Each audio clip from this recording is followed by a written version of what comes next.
O torcedor azulino mal teve tempo de respirar e já se viu em meio a uma nova reviravolta nos bastidores do Baianão. A apresentação oficial de Guto Ferreira como novo comandante do clube do Remo movimentou o ambiente azulmarinho e gerou uma enxurrada de reações nas redes sociais. Entre os mais esperançosos e os mais céticos, uma coisa é certa: o Remo precisava de uma mudança urgente no comando técnico. E essa mudança veio. Guto, conhecido no cenário nacional pelo apelido carinhoso de Gordiola, tem agora a missão nada simples de reorganizar a casa, resgatar o futebol competitivo que a torcida viu brilhar no primeiro turno e, principalmente, livrar o Leão de qualquer ameaça de rebaixamento nesta reta final de Série B. O anúncio não foi surpresa total. O nome de Guto já vinha sendo ventilado desde a demissão de Antônio Oliveira. Mas o que chamou a atenção mesmo foi a rapidez com que a diretoria agiu. Menos de 24 horas depois da saída do antigo treinador, o Remo confirmou o acerto com Guto, que inclusive já está acompanhando a delegação no Rio de Janeiro, onde o time encara o Volta Redonda.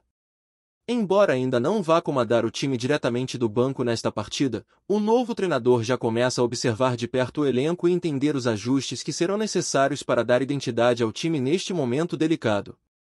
Mas afinal, quem é Guto Ferreira dentro das quatro linhas? Retranqueiro, como muitos temem? Ou um treinador ofensivo, fiel ao estilo que o apelido Gordiola sugere? A trajetória do treinador mostra um pouco dos dois mundos. Com passagens por clubes importantes como Sport, Bahia, Ceará, Internacional, Chapecoense, Coritiba e Cuiabá, Guto se destaca por sua versatilidade tática. Em algumas equipes, privilegiou a posse de bola, a construção ofensiva pelas laterais e um jogo cadenciado com muita movimentação no meio. Em outras, adotou um estilo mais conservador, priorizando o sistema defensivo e o jogo de transição rápida. Ou seja, o que Guto tem de característica marcante é a capacidade de se adaptar aos elencos que tem nas mãos, e é exatamente isso que o Remo precisa neste momento. Se olharmos apenas para os números recentes, Guto chega com um currículo que mistura altos e baixos. No Sport, por exemplo, teve um primeiro ciclo vitorioso, com título estadual e acesso à Série A, e um segundo muito aquém, com apenas uma vitória em 5 jogos e um aproveitamento abaixo dos 30%. No Coritiba, conseguiu manter um aproveitamento na casa dos 50%, com 9 vitórias, 5 empates e 7 derrotas em 21 jogos. Já no Cuiabá, último clube antes de aceitar o desafio no Remo, seu aproveitamento também ficou na casa dos 49%. Nada espetacular, mas também longe de ser um desastre. Levando em conta o momento atual do Leão, qualquer estabilidade já é um alívio. Mas os problemas do Remo não param na comissão técnica. O time viajou para enfrentar o Volta Redonda com uma série de desfalques que acendem o sinal de alerta para o torcedor. Nada menos que 4 jogadores considerados titulares ficaram fora da viagem por questões físicas. A começar por Pedro Rocha, peça-chave no ataque azulino, que sofreu uma lesão na clavícula e desfalcará o time por pelo menos uma semana. Já sem estar rendendo tudo o que poderia, a ausência dele representa uma lacuna ainda maior na construção ofensiva do Remo. Quem também não viajou foi o lateral esquerdo Sávio, que já vinha atuando no sacrifício há algumas rodadas. Desde o jogo contra o Amazonas, o atleta se queixava de dores no joelho e sistematicamente vinha sendo substituído no intervalo. A tendência é que ele passe por um período de recuperação mais longo, sem previsão concreta de retorno. Outro nome importante fora do jogo é o volante Regis, conhecido carinhosamente pela torcida como Messi Careca. Azarado é pouco para descrever o momento do jogador. Ele chegou ao Remo ainda em fase de recuperação, passou semanas em tratamento, voltou gradativamente, quando parecia engrenar, sofreu uma lesão na posterior da coxa em um lance isolado. O diagnóstico aponta uma lesão de grau 2, que deve mantê-lo afastado por no mínimo 2 a 3 semanas. A ausência dele afeta diretamente a dinâmica do meio-campo, especialmente porque sua presença vinha sendo pedida com força pela torcida. Para completar a lista de baixas, o meio-campista Cantilo, uma das contratações mais celebradas da última janela, segue em processo de recuperação física. Apesar de estar na reta final do tratamento, o colombiano ainda não reúne condições de jogo e também ficou em Belém. Diante desse cenário, Guto Ferreira já tem um bom panorama do desafio que terá pela frente. O Remo, que começou a temporada sonhando alto, agora precisa trabalhar com os pés no chão. As chances de acesso à Série A, que já foram reais, hoje giram em torno de apenas 10%. É duro para o torcedor ouvir isso, mas é necessário encarar a realidade. Com a tabela apertada e adversários diretos embalados, o objetivo mais sensato agora é garantir a permanência na Série B, planejar o futuro com mais calma e estruturar um elenco competitivo para 2026. A delegação que viajou ao Rio conta com nomes que, embora menos badalados, podem surpreender. Nomes como Marcelo Rangel, Igor Vinhas, Nathan Santos, Alan Rodrigues, Jorge, Pedro Costa, Reinaldo, Klaus Tassano, Kaique, Caio Vinícius, Jaderson, Luan Martins, Pedro Castro, Freitas, Nathan Camargo, Diego Hernandes, Marrone, Nico Ferreira, Eduardo Melo, João Pedro e Jantes foram relacionados para o confronto. É possível que vejamos a estreia de Jorge, reforço recém-chegado, e também mudanças no sistema tático conforme as peças disponíveis. E a ausência de jogadores como Pavani, ainda em recuperação, e Iago Ferreira, que simplesmente sumiu das escalações, levantam questionamentos sobre a gestão de elenco e a real condição física dos atletas. No meio disso tudo, o calendário também começa a pesar. A CBF divulgou as datas das próximas rodadas até a 36ª da Série B. E o Remo vai ter que suar muito para conquistar pontos importantes. Após o duelo contra o Volta Redonda, o Leão terá pela frente o Atlético, no Mangueirão, no dia 18 de outubro, às 8h30 da noite. Depois, encara o Cuiabá na Arena Pantanal, no dia 24, às 9h35 da noite. Em seguida, recebe a Chapecoense no Baenão, no dia 2 de novembro, às 6h30 da tarde, e fecha essa sequência com uma viagem até o interior paulista para enfrentar o Novo Horizontino no dia 8 de novembro, às 4h. Jogos duros, contra adversários que brigam na parte de cima ou lutam contra o rebaixamento. Cada ponto será valioso e qualquer tropeço pode custar caro. A pressão é grande, o ambiente é tenso, mas o torcedor remista sabe que, se tem uma coisa que nunca faltou nesse clube, é a paixão da torcida. E essa paixão pode ser a força que o time precisa para atravessar essa turbulência e voltar a competir com dignidade. Guto Ferreira, com sua experiência e histórico vencedor, sabe que não terá vida fácil. Mas também sabe que, se conseguir organizar a equipe, resgatar a confiança dos jogadores e encaixar uma sequência de bons resultados, pode escrever um novo capítulo positivo na história do Leão Azul. A chegada de Guto Ferreira ao clube do Remo não carrega apenas expectativa de resultados imediatos. Ela representa uma tentativa de reconstrução. A confiança da torcida foi abalada após uma sequência irregular no campeonato, marcada por atuações abaixo da média, lesões constantes e uma série de decisões questionáveis fora das quatro linhas. Guto assume um elenco que, apesar das limitações, já mostrou em momentos pontuais que pode competir em alto nível. A grande dúvida é se haverá tempo suficiente para recuperar o ambiente e transformar esse grupo em um time coeso. O contrato curto, de apenas 3 meses, reforça o caráter emergencial dessa aposta. Mas o futebol brasileiro está repleto de histórias em que uma virada inesperada muda completamente o rumo de uma temporada. E o apelido Gordiola não veio à toa. Ao longo dos anos, Guto Ferreira construiu uma imagem de técnico que prioriza a posse de bola, a organização ofensiva e o jogo apoiado. Nas passagens por clubes como Bahia, Ceará e Internacional, suas equipes se destacavam pelo volume de jogo e pela construção paciente das jogadas. No Remo, ele encontrará um elenco que teve lampejos desse estilo ainda sob o comando de Daniel Paulista, principalmente no primeiro turno. O desafio será retomar aquele espírito competitivo, ajustando o que for necessário sem perder a identidade. Não é o momento de prometer espetáculo, mas sim de buscar eficiência. E eficiência é justamente o que o clube do Remo vai precisar nas próximas rodadas.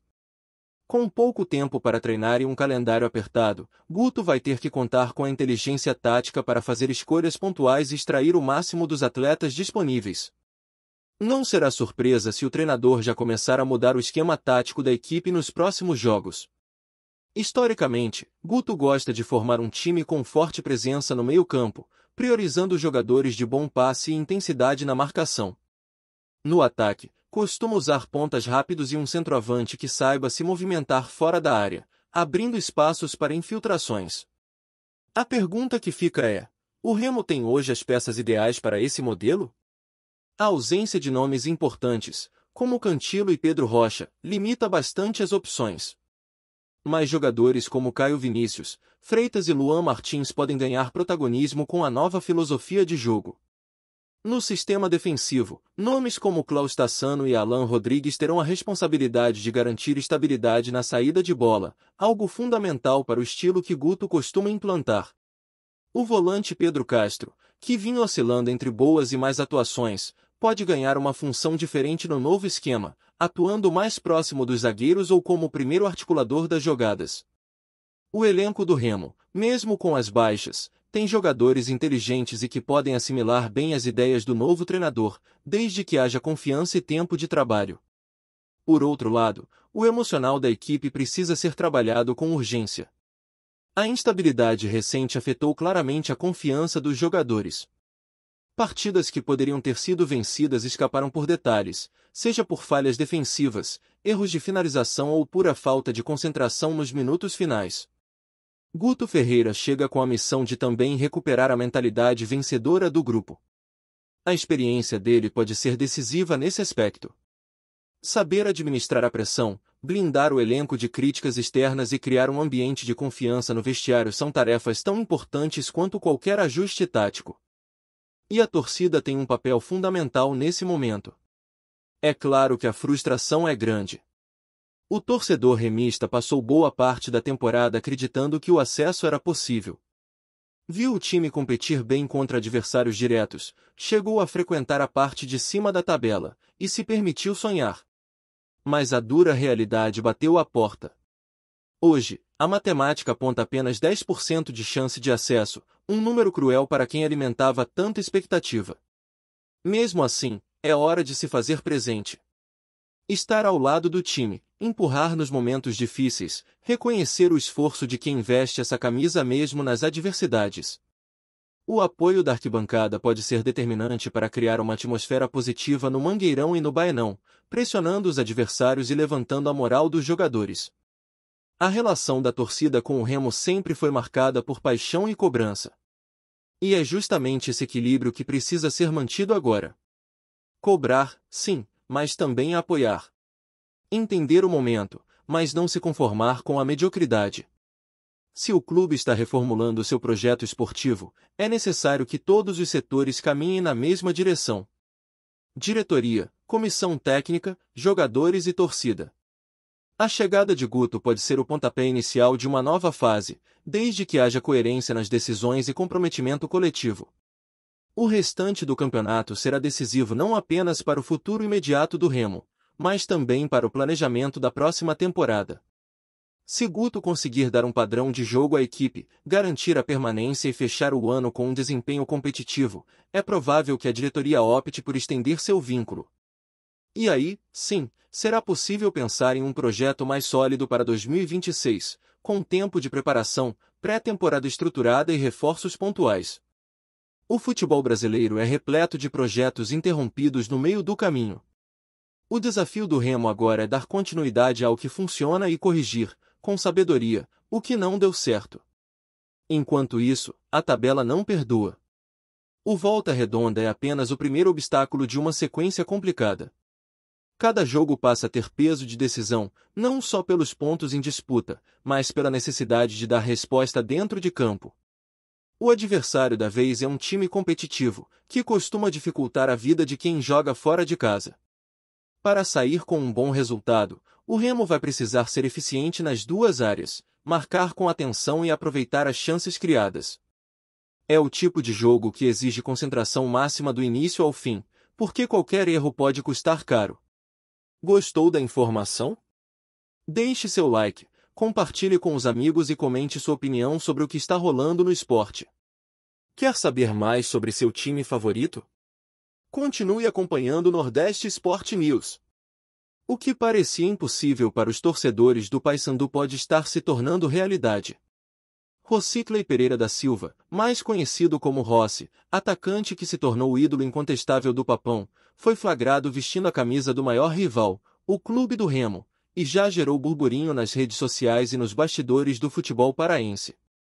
Fãs ainda tentam digerir a imagem, enquanto a internet não perdoa. Memes, comentários indignados e teorias conspiratórias sobre o que teria motivado a suposta mudança já circulam por toda parte. Rossi sempre foi visto como a personificação da raça bicolor. Seus gols históricos, dribles precisos e entrega total em campo fizeram dele uma referência para jovens torcedores que cresciam sonhando com vitórias do Papão. A notícia de que ele poderia estar trocando o azul e o branco do Paysandu pelo azul e branco do Remo, sim, a rivalidade é feroz, deixou muita gente em estado de choque. Entre amigos, torcedores e até jornalistas esportivos, a pergunta que não quer calar é: traição ou estratégia de mercado? Nos bastidores, comenta-se que negociações teriam ocorrido de forma discreta, com empresários e diretores mantendo sigilo absoluto. Nada confirmado oficialmente pelo clube do Remo ou pelo próprio jogador, mas fontes próximas garantem que o atacante está avaliando novas propostas.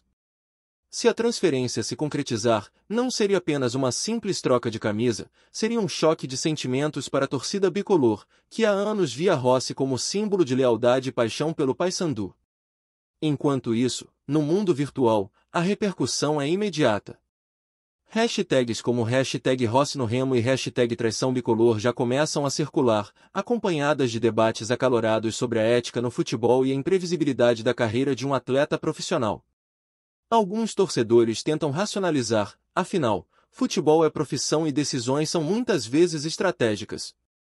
Outros, no entanto, não perdoam e sentem como se o Papão tivesse perdido não apenas um jogador, mas um pedaço da própria história. Seja verdade ou apenas um rumor alimentado por fotos e comentários de bastidores, a possibilidade de Rossi vestir a camisa do maior rival é, no mínimo, eletrizante. O mercado da bola é cheio de surpresas, mas poucas mexem tanto com a emoção do torcedor como esta. O Papão e o Remo parecem prestes a entrar em um novo capítulo de rivalidade, e Rossi, intencionalmente ou não, virou o centro de todos os olhares. Resta esperar para ver se essa história é realidade ou apenas mais um boato destinado a incendiar paixões. Obrigado por assistir ao Nordeste Sport News. Se você quer estar sempre atualizado sobre o que acontece no futebol do Nordeste, inscreva-se no canal e junte-se à nossa torcida. Até a próxima, e que venham mais vitórias para os nossos times!